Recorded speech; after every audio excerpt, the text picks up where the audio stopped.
అని వేదం చెప్తుంది. అంటే మంత్ర శృత్యం చిరామసి, మంత్రాన్ని అనుసరించి నడుచుకోవాలి అని దానికి అర్థం. మంత్రాలు ఊరికే చదువుకోవడానికి కాదు, వినడానికి కాదు. ఎందుకు అంటే నడుచుకోవడానికి. అంటే ఆ మంత్రం యొక్క భావనను అనుసరించి నడుచుకోవాలి. గాయత్రి మంత్రం, మృత్యుంజయ మంత్రం, విశ్వాంజయ మంత్రం, బోలెడు మంత్రాలు ఉన్నాయి. చాలామంది వేద పాఠశాల ఉంటుంది. తిరుపతిలో, శ్రీశైలంలో, కాళహస్తిలో ఉంటాయి వేద పాఠశాల. అక్కడ ఈ 7-8 పిల్లలు చేరుతారు. చేరి 10 ఏళ్ళు వేదం చదువుతారు. యజుర్వేదం చదవాలంటే 10 ఏళ్ళు, 10 9 అవుతుంది. సామవేదం 9 ఏళ్ళు, మళ్ళీ ఇది ఋగ్వేదం 9 10 ఇలాగా ఉంటుంది. అన్నేళ్ళు కష్టపడి ఆ వేదాలు ఒక వేదం చదివేస్తారు. అర్థం ఉండదు, సత్వరంగా అంటారు. సత్వరంగా కరెక్ట్ చదివి నేర్చిపెట్టుకుంటారు, అట్టి పెట్టుకుంటారు. మనం ఎట్లాగైతే ఈ పంటలు కోతకు వచ్చిన తర్వాత అన్నీ జమ చేసుకొని బస్తాలు నింపుకొని దాచిపెట్టుకుంటాం కదా, ఆ విధంగా చక్కగా చదివి పెట్టుకుంటారు సస్వరంగా మంత్రాలు. అర్థం మాత్రం తెలియదు వాళ్ళు పాపం. అర్థం అడిగితే అర్థాలు అవసరం లేదంటారు కూడా, ఇక్కడ వాడికి తెలియదు కాబట్టి అవసరం లేదంటారు. ఎవడైనా అంతే.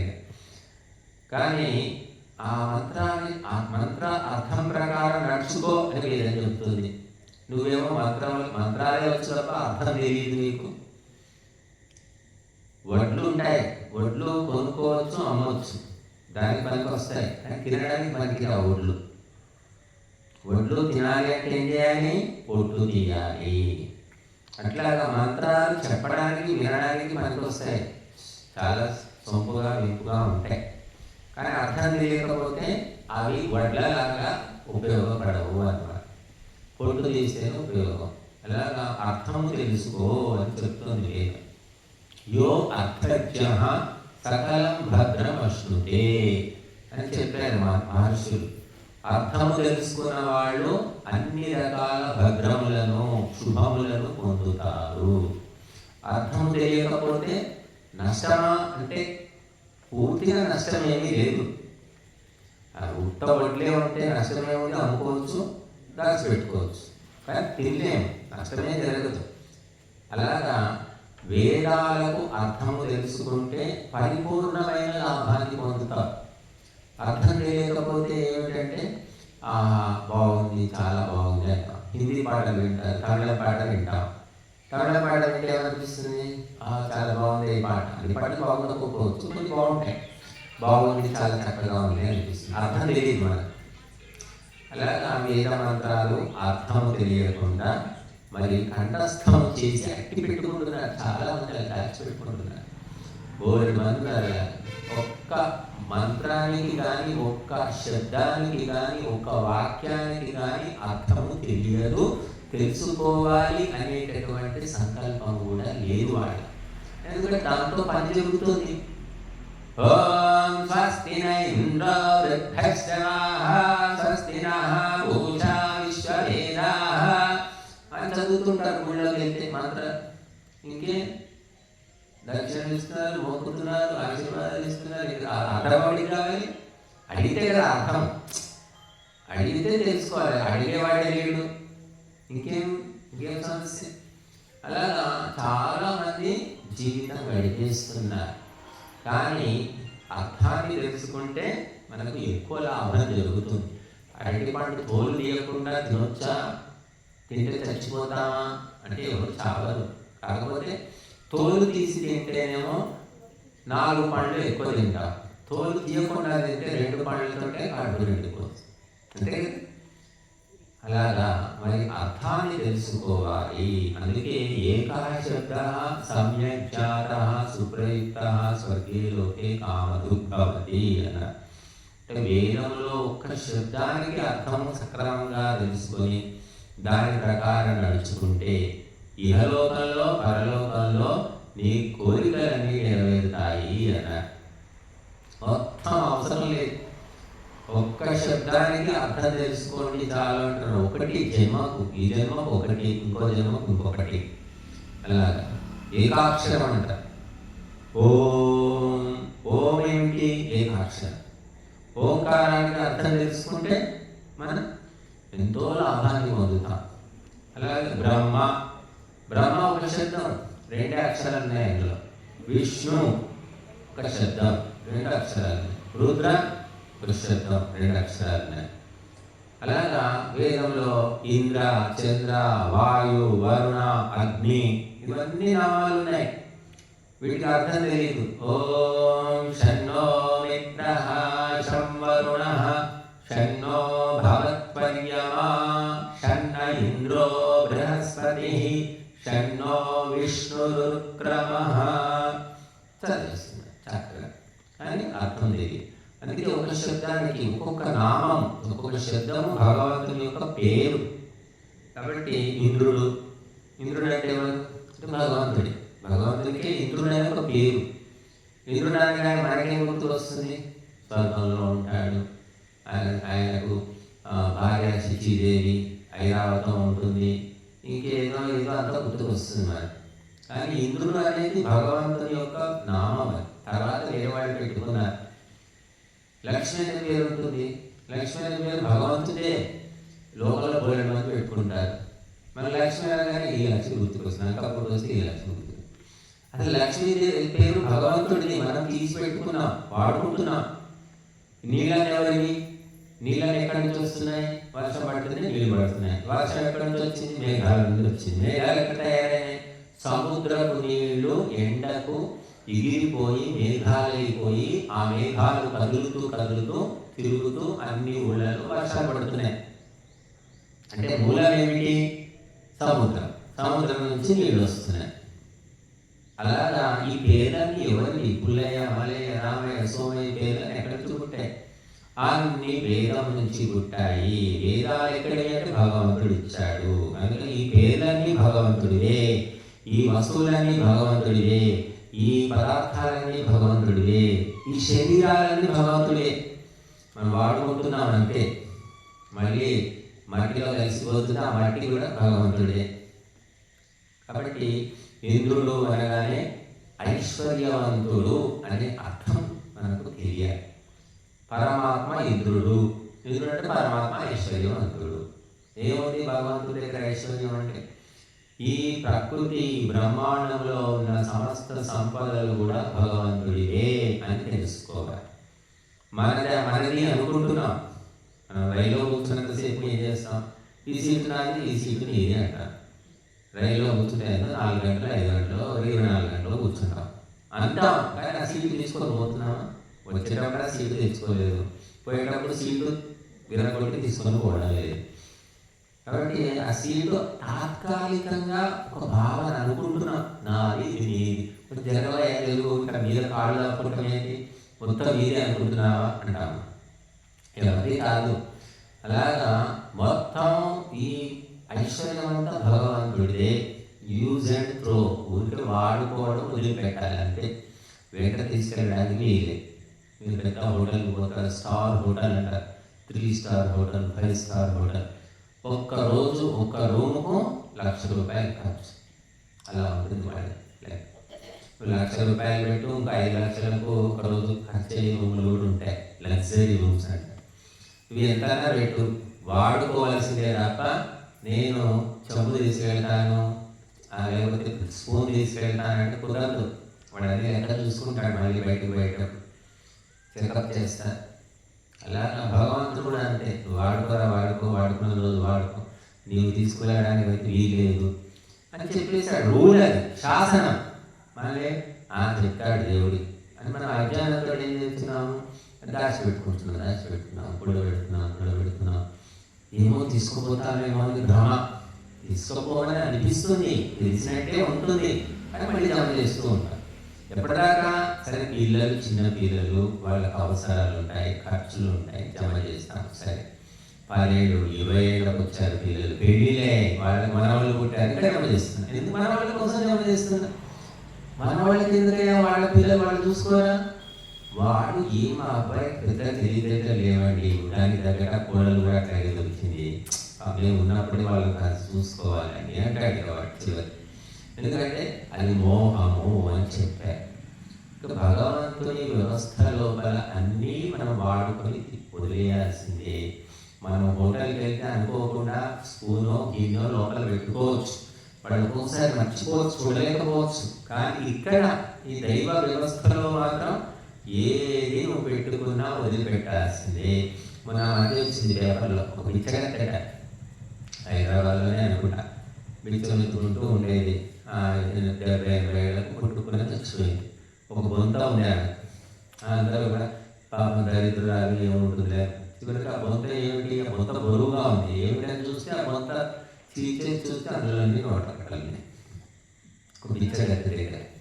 అంటే అడుక్కుంటూ కూడబెట్టింది అన్నమాట. తను తినలేదు, ఒకరికి ఇవ్వలేదు. కొంతమంది ఇలాంటి వాళ్ళు చాలామంది ఉంటారు, పిసినారులు అంటారు, వాళ్ళు లోభి అంటారు. ఏ పని అంటే ఊరికే జమ చేయడమే. వస్తూ ఉంటాయి వాళ్ళకు, టెక్నిక్స్ తెలిసిపోతాయి. వ్యాపారంలో ఎట్లా డబ్బులు సంపాదించాలి, ఏ వ్యాపారం చేస్తే డబ్బులు వస్తాయి, దేంట్లో కమిషన్ ఎక్కువ వస్తుంది, ఇన్కమ్ ట్యాక్స్ ఎలా ఎగ్గొట్టాలి, ఎలా తెచ్చిపెట్టాలి, ఇవన్నీ టెక్నిక్స్ తెలుస్తాయి. కాబట్టి వాడు జమ చేస్తూ పోతాడు. వాడికి జమ చేయడానికే సమయం సరిపోతుంది. తినడానికి కుదరదు, ఒకరికి తినిపించడానికి కుదరదు, దానం చేయలేడు, ధర్మకార్యాలు చేయలేడు అన్నమాట. అలాగైనా ఎలాగైనా సరే డబ్బులు ఇక్కడ వదిలిపెట్టుకోవలసిందే.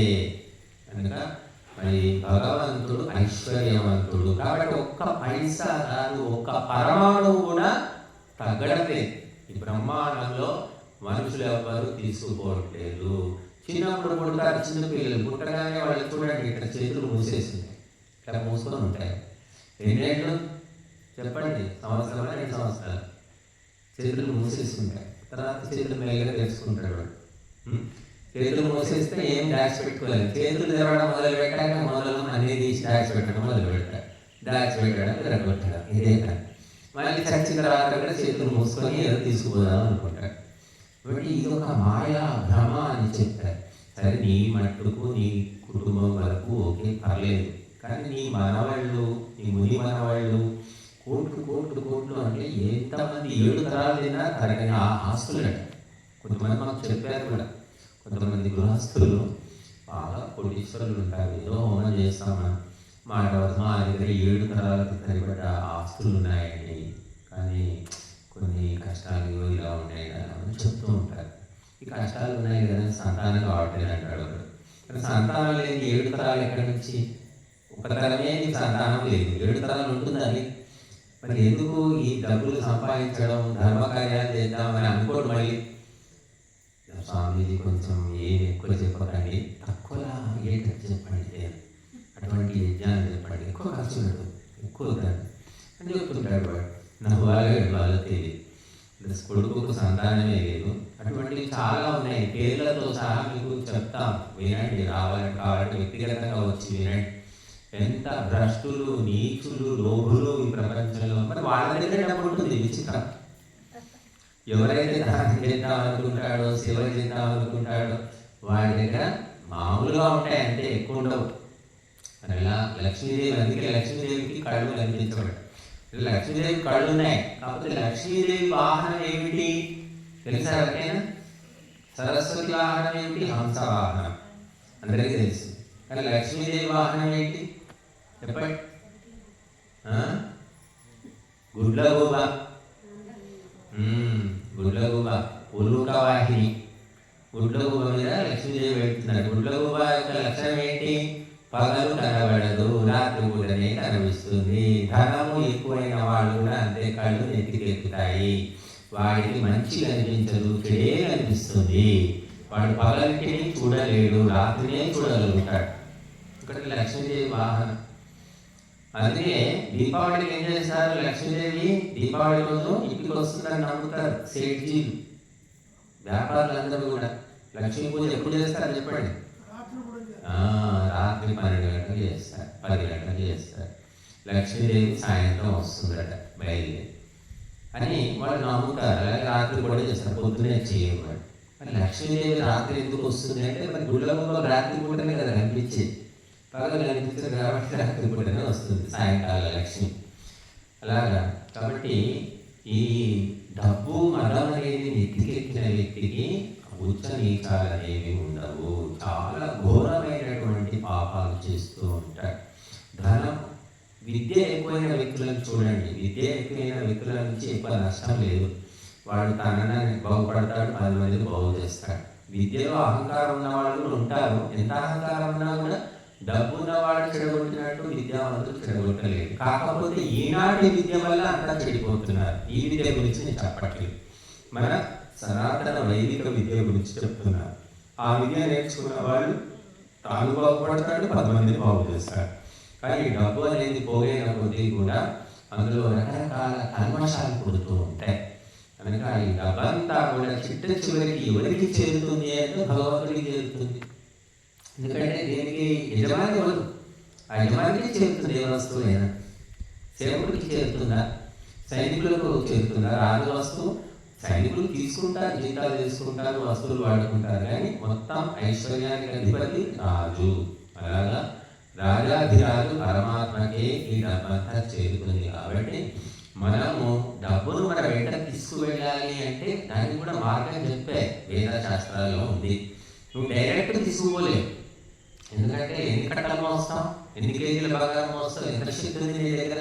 కాబట్టి ఆ ధనాన్ని అగ్నిహోత్రంలో సమర్పిస్తే అది బూడిదైపోయి వాయు రూపంలో విశ్వమంతా విస్తరిస్తుంది. ఆ పుణ్య ఫలము నీ వెంట సూక్ష్మ రూపకంగా వస్తుంది అని చెప్పారు. ఆ రకంగా తీసుకువెళ్ళిపోగలుగుతాం. దహనం చేసి బూడిద చేసి తీసుకుపోగలుగుతావు తప్ప డైరెక్ట్గా తీసుకెళ్ళలేవు, ఇండైరెక్ట్గా తీసుకుపోతావు. అందుకే శాస్త్రకారులు ఏం చెప్పారు? ప్రత్యక్ష ప్రియా దేవాః పరోక్ష ప్రియా దేవాః ప్రత్యక్ష ద్విషః.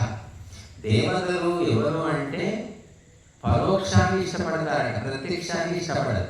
ప్రత్యక్షం ఏమిటి? సమిధలు, నెయ్యి, సామగ్రి, మూలికలు, కర్పూరము, ఇదంతా ప్రత్యక్షము. దీన్ని దేవతలు ఇష్టపడరు.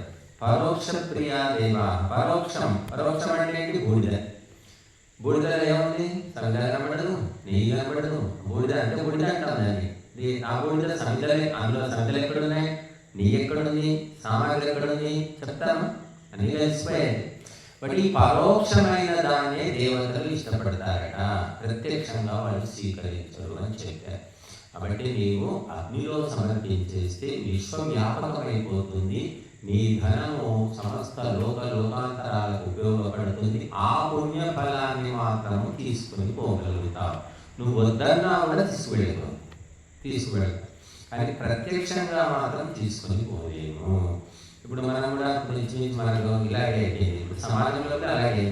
మనం డైరెక్ట్ డబ్బులు అవసరం లేదు, నోట కట్టలు అవసరం. బ్యాంకులో వేసేసుకుంటే ఇక్కడ ఫోన్లో నంబర్లు కొడితే డబ్బు పోతుంది, తిరుగుతూ ఉంటుంది. డబ్బు కనబడదు కానీ ఫోన్ ద్వారా తిరుగుతూ ఉంది, ఒకరి నుంచి ఇంకొకరికి చేరుతుంది. ఇది మానవులు కూడా అలాంటి వ్యవస్థ చేసుకున్నారు. ప్రత్యక్షమైతేనేమో కొడతాడు, తీసుకుంటాడు. పరోక్షంగా ఎవరు తీసుకుపోలేదు. కాబట్టి అలాగా దేవతలు కూడా తెలివితోటి ఏం చెప్పారంటే అగ్నిలో సమర్పించండి, మేము తీసేసుకుంటాం. మీరు డైరెక్ట్ ఇస్తే మేము తీసుకోం. మరి విగ్రహారాధన చేస్తుంటారు. పెద్ద విగ్రహాలు పెట్టి పూజ చేస్తున్నారు, నైవేద్యాలు పెడుతున్నారు, రకరకాల నవధాన్యాలు, పాలు, పెరుగు, తేనె అభిషేకం, ఏ అభిషేకం ఏమో చేస్తున్నారు. అవి ఎక్కడైనా పోతున్నాయి? అక్కడే అలాగే ఉండిపోతున్నాయి. ఎలా పోస్తున్నారో, ఎలా ఇస్తున్నారో అలాగే ఉండిపోతున్నాయి. కానీ అగ్నిహోత్రంలో మాత్రం అక్కడ ఏమీ ఉండదు, బూడిదే. కాబట్టి అది సరైన విధానము కాదు. సరైన విధానము కానప్పుడు దానివల్ల సుఖశాంతులు ఉండవు. అందుకే చాలా బాధలు పడుతూ ఉంటారు. మేము చాలా పూజ చేసామండి, చాలా చోట్ల పోయామండి, ఎన్నో గుళ్ళు తిరిగామండి, మాకు కష్టాలు బాగుంటుందండి అంటారు. ఇక్కడ అది విధానమే కాదు. నీవు దేవతలకు సమర్పించాలంటే అగ్నిహోత్రమే దిక్కు, మరొకటి లేదు. బిడ్డ, పుట్టినటువంటి బిడ్డను తల్లి కాపాడుకోవాలి, పెంచాలి, పెద్ద చేయాలి. అంటే మార్గం ఏమిటి చెప్పండి? అన్నం తినిపించాలా, పళ్ళు తినిపించాలా, ఏం చేయాలి? అన్నము పళ్ళు పిల్లవాడికి తినిపిస్తే చదువుకుంటాడు. ఏం చేయాలి? తల్లి తినాలి. తల్లి తిని ఆ పాలను పిల్లవాడికి తాగించాలి. అంటే డైరెక్ట్ కుదరదు, ఇండైరెక్ట్, దాన్నే పరోక్షం అంటారు. తల్లి పరోక్షంగానే పిల్లవాడికి ఆహారం ఇవ్వగలుగుతుంది కానీ ప్రత్యక్షంగా ఇవ్వలేదు. అలాగా దేవతలకు గుణాలు ప్రత్యక్షంగా ఏది ఇవ్వలేవు, పరోక్షంగానే ఇవ్వాలని వేదశాస్త్రాలు చెబుతున్నాయి. అటువంటి శాసనం పక్కన పెట్టేశారు. ఎలాగో ఇష్టం వచ్చినట్టుగా చేసుకుంటూ పోతున్నారు. దుఃఖాలు, బాధలు, పీడలు, కష్టాలు, అప్పులు, సొప్పులు, రోగాలు పెరుగుతూ పోతున్నాయి. మనకు వినేవాళ్ళు ఉంటే ఎన్నో కష్టాలు చెప్తూ ఉంటారు. కానీ నివారణ వేద శాస్త్రాలు చెప్పింది మాత్రం వినరు. ఎందుకంటే అనుభవించేది ఉన్నప్పుడు మంచి మాటలు నెతికెక్కవు. మరి చూడండి, కురుక్షేత్ర యుద్ధం జరిగింది. మరి దుర్యోధనుడు, దుశ్శాసనుడు, శకుని, కర్ణుడు నలుగురు కూడా కుదరదంటే కుదరదు, సంధి కుదరదు, రాయబారం కుదరదు, మేము ఎవరి మాట వినము అన్నారు. కృష్ణుడు వచ్చాడు, వినలేదు. విదురుడు చెప్పాడు, వినలేదు. సంజయ్ రాయబారం, అది కుదరలేదు. ఇంకెన్నో జరిగాయి. చివరికి యుద్ధమే జరిగింది. అలాగా నాశనకాలం దాపురించినప్పుడు మంచి మాటలు అనేవి చేదుగా ఉంటాయి, వినబుద్ధి తెలియదు. కాబట్టి మనం ఊరికే చూస్తూ ఉండాల్సిందే. కనుక ఈ మొత్తం ఐశ్వర్యానికి ఎవరు రక్షకుడు, ఎవరు దానికి యజమాని అంటే భగవంతుడే. కనుక ఆ భగవంతునిది ఇది అని మనం తెలుసుకొని మనం ఒళ్ళు దగ్గర పెట్టుకొని జాగ్రత్తగా వ్యవహరించాలి. రైలు ఎక్కుతారు, రైలు ఫస్ట్ క్లాస్ కంపార్ట్మెంట్ అని ఉంటుంది. అందులో ఏంటి, ఏసీ ఉంటుంది. తర్వాత అందులో పోయిన వాళ్ళకి చలి ఉంటుంది కాబట్టి దుప్పట్లు ఇస్తారు. నెత్తి కింద పెట్టుకోవడానికి దిండు కూడా ఇస్తారు. వాళ్ళు ఇంకేమో ఇస్తారు, వాటర్ బాటిల్ ఇస్తారా? అదేం లేదండి. ఈ దీంట్లో దుప్పట్లు మాత్రం ఇస్తారు. అయితే మన బుద్ధిమంతులు, మన వాళ్ళు ఎంత బుద్ధిమంతులు అంటే పడుకొని వదిలేసుకోవాలి. ఎందుకంటే వాళ్ళే ఉతికి వేరే వాళ్ళకి ఇస్తారు రైల్వే డిపార్ట్మెంట్లో. మన వాళ్ళు కప్పుకుంటారు, అలాగే తీసి బ్యాగ్లో పెట్టుకుని వెళ్ళిపోతారు. అట్లా కొన్ని లక్షల దుప్పట్లు మాయ ప్రతి సంవత్సరం కూడా జరుగుతుందట. అంటే నీతి నిజాయితీ లేని ప్రజలు. అలాగా అక్కడ కుదురుతుంది. కానీ ఇక్కడ ఈ భగవంతుని వ్యవస్థలో మాత్రం ఏమి తీసుకువెళ్ళడానికి లేదు. అన్నీ నువ్వు వాడుకోవలసింది. అందుకే ప్రతి వస్తువు మీద భగవంతుని పేరు రికార్డ్ అయిందట. ఎక్కడికి మాకేం కనబడటం లేదని అంటాం. చూడండి, సూక్ష్మ దృష్టిలో చూస్తే ప్రతి వస్తువు, ప్రతి పదార్థం మీద భగవంతుని పేరు. నీ పేరు అంటే నువ్వు తీసుకుపోతావు కదా, మరి నీ పేరు లేదు కదా. అందుకే నువ్వు వాడుకోవడం వరకే నీ వంతు. కనుక మనము ఆ విషయం, అందుకే యజుర్వేదంలో చివరి అధ్యాయం ఏం చెప్తుంది? ఈశావాస్యమిదం సర్వం యత్కించ జగత్యాం జగత్తేన త్యక్తేన భుంజీథాః మా గృధః కస్య సిద్ధనం.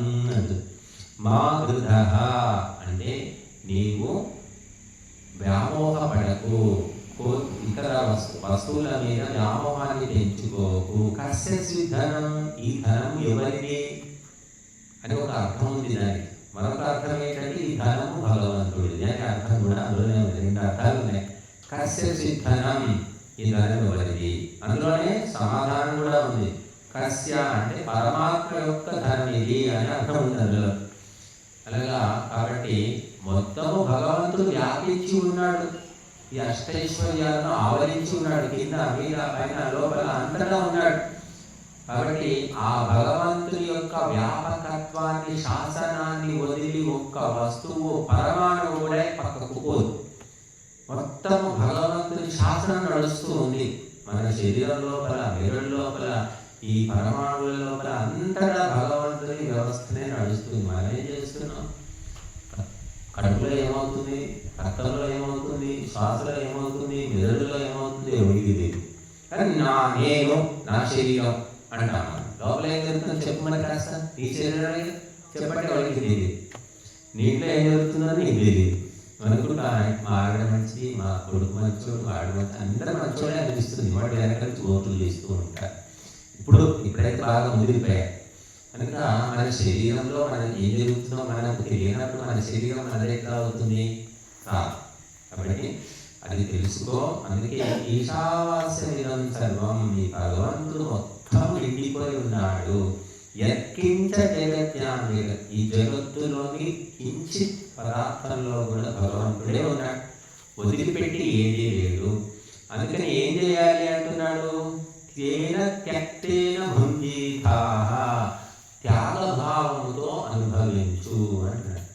అనుభవించొద్దనట్లేదు, తినొద్దు, తాగొద్దు, తిరగొద్దు, బట్టలు వేసుకోవద్దు, మంచి మంచి బట్టలు వేసుకోవద్దు, పెద్ద ఇల్లు కట్టుకోవద్దు అని ఏమీ చెప్పండి. భగవాన్ అన్నీ చేసుకో, కానీ త్యక్తేన, త్యాగభావంతో కొంత పర్సెంటేజ్ ఇతరులకు కూడా అవకాశం ఇవ్వు, ఇతరులకు కూడా దానం చెయ్యి, ఇతరులకు కూడా సహాయం చేయి.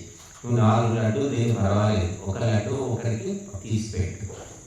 నువ్వు 4 జతలు బట్టలు వేసుకో, 40 జతలు వేసుకో, ఒక 4 జతలు కనీసం ఇతరులకు దానం చేయి, సహాయం చేశాక 40 జతలు వేసుకో, పర్వాలేదు అని చెప్తున్నాడు భగవంతుడు. కానీ మనిషి వినడం లేదు, మొత్తం నేనే తినేస్తా, మొత్తం నాకే కావాలి, నేనే అనుభవిస్తా అని భ్రమలో ఉన్నాడు. కానీ పుట్టుకుని చేస్తున్నాడు. ఈ కరోనా టీకాలు ఇచ్చాకైతే ఎవరికి చేస్తాడో కూడా తెలియదు, అటువంటి పరిస్థితి వచ్చింది. పాడుకుంటూ చచ్చిపోతున్నారు, ఆడుకుంటూ చచ్చిపోతున్నారు, కూర్చున్న వాళ్ళు కూర్చున్నట్టు చచ్చిపోతున్నారు. ఎందుకంటే టీకాలు, అలాంటి టీకాలు ఉన్నాయి మరి. ఎందుకంటే భోగాలకు దావరించినప్పుడు అటువంటివి నచ్చుతాయని చెప్పారు మనం. కాబట్టి భగవంతుడే సమస్త ప్రపంచానికి అధికారి, శాసకుడు అనే సత్యము మనం తెలుసుకొని మనది కాదు, ఉన్నంత వరకు ఏదో వాడుకోవాల్సిందే అని స్పృహ ఉండాలి. ఆ స్పృహను కోల్పోయామనుకోండి వ్యామోహంలో పడిపోతాం. స్పృహతో ఉంటే వ్యామోహం అందరికీ తెలుసు, రైలు ఎక్కిన ప్రతి ఒక్కరికి తెలుసు, రైలు దిగుతాము, 6 గంటల తర్వాత దిగుతాము, పలానా స్టేషన్లో దిగుతాము, తెలుసు కదా. తెలియకుండా కళ్ళు మూసుకొని తాగి ఎవడు రైలు ఎక్కడు, బస్సు ఎక్కడు, టికెట్ తీసుకోవాలి కదా, ఎక్కడికి అని అడుగుతాడు వాడు. టికెట్ తీసుకుంటేనే కదా కూర్చొని ఇచ్చేది. అలాగా ఈ లోకంలోకి వచ్చాము, వచ్చిన తర్వాత బతుకుతున్నాం. మన ముందు సత్యవాడు వస్తూనే ఉన్నా, చూస్తూనే ఉన్నాం. వాడు పోయాడు, విడిపోయాడు, అయ్యో అయ్యో అనుకుంటాం. ఈ లోపల మనమే కొట్టుకుని పోతాం. మనం పోతే ఏడవడానికి మనం ఉండం కదా, వాడు పోయాడు విడిపోయాడు అని చెప్పుకోవడానికి మనం ఉంటాం. మనం పోయేది ఎలా పోతాం మనకే తెలియదు. కాబట్టి ఇది తప్పదు అనేది అందరికీ తెలుసు. కాకపోతే ఈ మోహము వల్ల ఆ తెలిసిందనేది పూర్తిగా ఆత్మదాత అందదు. అందుకే త్యాగభావంతో అనుభవించు. అన్నిటికంటే గొప్ప త్యాగం ఏమిటంటే అగ్నిహోత్రమే. నువ్వు అన్నం ఇస్తే అరిగిపోతుంది, చీరలు ఇస్తే చిరిగిపోతాయి. కానీ అగ్నిహోత్రంలో వేసినటువంటి ఆహుతి సమస్త దేవతలకు, సమస్త జీవులకు, సమస్త లోకాలకు చేరుతుంది. ఒక్కరు కాదు, ఇద్దరు కాదు, సమస్తం 3 కోటి దేవతలు తృప్తి చెందుతారు, 84 కోట్ల జీవరాశులు తృప్తి చెందుతాయి. మరి 14 భువనాలకు ఈ ఆకులు వెళ్ళిపోతాయి. కనుక ఏక సమయంలో ఇంత చిన్న కుండంలో వేసిన ఆహుతి వల్ల సమస్త బ్రహ్మాండం తృప్తి చెందుతుంది. కాబట్టి ఇది అత్యంత ఉత్తమోత్తమ కర్మ అని చెప్పారు. ఊరంతా అన్నదానం చేసిన, ఊరందరికీ బట్టలు పంచిపెట్టిన, ఒక హాస్పిటల్ కట్టించిన, ఒక స్కూల్ కట్టించిన, ఏది చేసినా కూడా అగ్నిహోత్రానికి సమానము కాదు అని. ఎందుకు? అన్నీ కూడా లిమిటెడ్. స్కూల్ ఉందని కూడా 500 మంది పిల్లలు చదువుతారు. మనుషుల పిల్లలైనా చదువుకునే. హాస్పిటల్ అనుకోండి, మనుషులకు వైద్యం చేస్తారు. సరే, పశు వైద్యశాల కూడా కట్టించవచ్చు, పశువులకు వైద్యం జరుగుతుంది. కానీ అగ్నిహోత్రంలో వేసే పశువులు, పక్షులు, జంతువులు, మృగాలు, క్రిములు, కీటకాలు, సమస్త జీవకోటికి ఈ వాయువు వల్ల మంచి జరుగుతుంది. ఇంతకంటే గొప్ప పని ఇంకేమో దేని ద్వారా చేయగలుగుతారో చెప్పండి. ఏ పని చేసినా అన్నీ కూడా లిమిటెడ్, పరిమితం. అగ్నిహోత్రము అపరిమితము అని చెప్పారు. అందుకే ఈ పిడికెడు ద్రవ్యం మనం చిటికెడు నెయ్యి పోసేస్తే అది విశ్వరూపం ధరిస్తుంది, మనకి ఎంతో శక్తిని ఇస్తుంది, మనకి ఎన్నో రకాలుగా మనల్ని కాపాడుతుంది. మానవ జన్మకు సఫలత అదే అన్నమాట.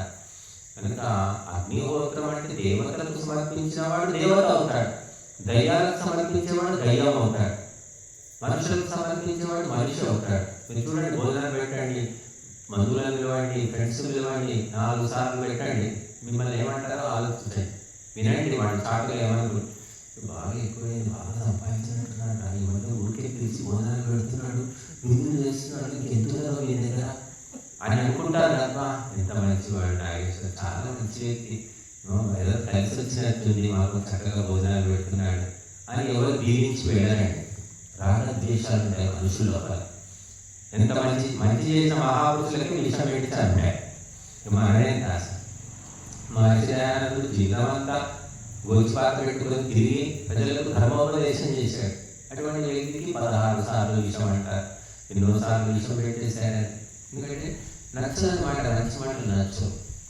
అలాగా కాబట్టి అగ్నిహోత్రంలో వేస్తే నేరుగా దేవతలకు వెళ్ళిపోతుంది. ఎవరు ఏజెంట్లు లేరు, బ్రోకర్లు లేరు, మీడియేటర్లు లేరు, దళారీలు లేరు, ఎవరు లేరు. అదే డబ్బులు ఒక వ్యక్తికి ఇవ్వండి, ఫలానా వ్యక్తికి ఇచ్చామంటే అవి ఇస్తాడా, అందులోనే వాడు మాయమవుతాడో తెలియదు. కానీ ఇక్కడ నేరుగా అగ్నిహోత్రంలో వేస్తున్నాము, డైరెక్ట్గా దేవతలకు వెళ్ళిపోతుంది. ఎవరు తీసుకోవడానికి ఒక్కసారి కుండంలో అగ్నిలో పడిందంటే మనం కూడా చెయ్యి పెట్టలేము, మన చెయ్యి కూడా కాల్చేస్తుంది అగ్ని. అయిపోయింది పని, స్వాహనా అంతే, నోరు మూసుకోలేదు. తీసుకోవడానికి వీలేదు, పురోహితుడికి వీలేదు, యజమానికి వీలేదు, ఇంకా 30% ఎవరు కూడా తీసుకోవడానికి వీలేదు. తీసుకోవాలంటే బూడిద తీసుకో, బూడిద తీసి నెత్తిలో కొట్టుకో, రాసుకో, మొహానికి రాసుకో. ఏమిటి బూడిద అంటే బూడిద త్యాగానికి ప్రతీక. శివుడు బూడిద రుద్దుకునేవాడని చెప్తూ ఉంటాడు.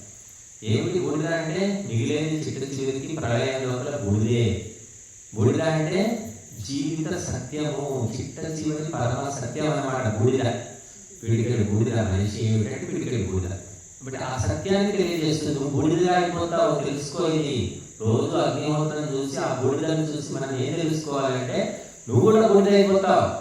అసత్యం తెలుసుకొని జాగ్రత్తగా ధర్మ కార్యాలు చేసుకో, నీ శరీరం బూడిద అయిపోతుంది, ఉన్నంతలో మంచి చేసుకో అని గుర్తు చేస్తూ ఉంది ప్రతిరోజు కూడా అగ్నిహోత్రం. కనుక ఈ మొత్తం ఐశ్వర్యం భగవంతుడిది కాబట్టి భగవంతుడు యజ్ఞం చేస్తున్నాడు. ఏం చేస్తున్నాడు భగవంతుడు అంటే నిత్యము సృష్టి రూపమైన యజ్ఞాన్ని చేస్తున్నాడు. బ్రహ్మాండాన్ని యజ్ఞరూపకంగా త్యాగభావంతో నడిపిస్తున్నాడు. ఆ యజ్ఞాల్లో సహకరించాలి అనుకుంటే ఈ యజ్ఞంలో ఆవులు సమర్పించి ఆ యజ్ఞం సక్రమంగా నడవడానికి ఇది దోహదపడుతుంది. బట్ తండ్రి బాటలో కొడుకు నడుస్తాడు. తండ్రి తాగబోతే అయితే కొడుకు ఏం చేస్తాడు, వెనక నుంచి సీసాల వెళ్ళేది వాడు అవుతుంటాడు. తండ్రి బట్టి కొడుకు. అలాగే నీ తండ్రి ఎవరు? పరమపిత పరమాత్మ నిత్యము సృష్టి యజ్ఞాన్ని నడిపిస్తున్నాడు. మరి నువ్వేం చేస్తున్నావు? నువ్వు భోగ విలాసాల్లో మీదేరుతున్నావు. నువ్వు భగవంతుని ఎలా పొందుతావు? నువ్వు కూడా యజ్ఞం చేయి. తండ్రి అంత పెద్ద యజ్ఞం చేస్తే నువ్వు చిన్న యజ్ఞం చేయి. నీ శక్తికి అదే గొప్పది కదా, అంతకంటే చేయలేదు. కాబట్టి భగవంతుని పొందాలి అంటే భగవంతుని మార్గంలో నడవాలి. అందుకోసమే యజ్ఞేన యజ్ఞమైనంత దేవాహ యజ్ఞస్వరూపుడైన పరమాత్మను పొందాలంటే దేవతలు యజ్ఞము ద్వారానే పొందారు, యజ్ఞము ద్వారానే అర్చించారు, వేరే దారి లేదు ఇంకా. కనుక మనము ఈ మొత్తము బ్రహ్మాండంలోని ఐశ్వర్యం అంతా భగవంతుడిది అని తెలుసుకొని మనము జాగ్రత్తగా మళ్ళీ వాడుకొని వదిలిపెట్టి పోయేవాళ్ళమే. కస్టమర్లు అన్నమాట. కస్టమర్లు వస్తుంటారు, పోతుంటారు. షాప్లో వాడు ఎవరు దానికి సేట్ ఉంటాడో వాడు మాత్రం కదలడు, కూర్చుంటాడు. అలాగా మనమంతా వచ్చిపోయే వాళ్ళని త్యాగభావముతో అనుభవించు అని. త్యక్తేన భుంజీత అన్నాడు. ఊరికే తినడం, ఊరికే తినేస్తే ఏమైపోతుంది? విషం అవుతుంది. త్యాగభావంతో తిన్నప్పుడు అమృతం అవుతుంది. అందుకే యజ్ఞంలో ఆకుతులు ఇచ్చిన తర్వాత మిగిలిన ప్రసాదము, నైవేద్యం ఏదైనా తింటే దాన్ని అమృతము అంటారు. యజ్ఞంలో వేయకుండా తిన్నది ఏమిటి అంటే అది విషం. దానివల్ల రోగాలు వస్తాయి, బాధలు వస్తాయి, అకాల మృత్యు వస్తుంది, రకరకాల వికారాలు కలుగుతాయి. యజ్ఞంలో సమర్పించిన తర్వాత ఏంటంటే అది అమృతం అవుతుంది. నువ్వు దేవత అవుతావు, నువ్వు ఉన్న ప్రదేశం స్వర్గం అవుతుంది. ఈ ఒక్క పని చేయనందుకు మానవ లోకము నానా అగచాట్లు పడుతుంది. కాబట్టి మనము ఉన్నంత లోపల ఆవుతులు సమర్పించుకొని మనము యజ్ఞాన్ని చేసుకొని తింటే మనకు ఒక దేవత బుద్ధి అనేది ఏర్పడుతుంది. లేకపోతే మనుష్య బుద్ధి ఉంటుంది. చివరికి ఆ మనుష్య బుద్ధి కూడా నిలవకుండా అసుర బుద్ధి మారిపోతుంది అన్నమాట. మనుష్య తత్వం పోయింది, మానవత్వం లేదంటున్నాం. మానవత్వంలో ఏమొచ్చింది? దానవత్వం వచ్చేసింది. ఎందుకంటే యజ్ఞం చేయకుండా ఉంటే ముదిరిపోయి ఆ రకంగా మారిపోతాం. కాబట్టి మనం యజ్ఞము చేయాలి, సహకరించాలి, పాల్గొనాలి. చదవలేనంత వరకు కూడా యజ్ఞ సంబంధమైనటువంటి కార్యక్రమాల్లో మనము ఎప్పుడూ కూడా సమ్మిళితం కావాలి. ప్రత్యక్షంగా కానీ పరోక్షంగా కానీ యజ్ఞ సంబంధమైన కార్యక్రమాల్లో పాల్గొనడమే మనిషి జీవితానికి అది చిట్ట చివరి గమ్యం.